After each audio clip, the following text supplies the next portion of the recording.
Ang spell na ito ay napakatindi, ngunit huwag kang mag-alala dahil ang kailangan natin dito ay ang sarili mo lamang at bukas na diwa at umaapaw na pagmamahal at enerhiya. 3 araw ito bago gawin. Ang spell ay iwasan mong maging maramdamin o makakuha ng negative energy sa mga negatibong tao.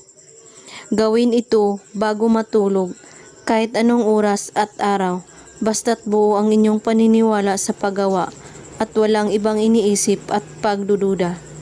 Kapag ikaw ay handa na at kalmado, ay sambitin ang mga salitang ito.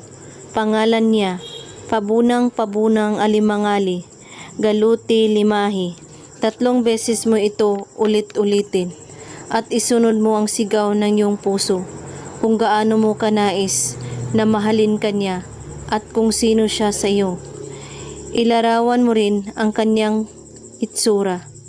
Ulit-ulitin ito gabi-gabi bago ka matulog hanggat magpaparamdam siya sa iyo at makikita mo ang pagkakaiba niya at pagbabagong pakikitungo sa iyo.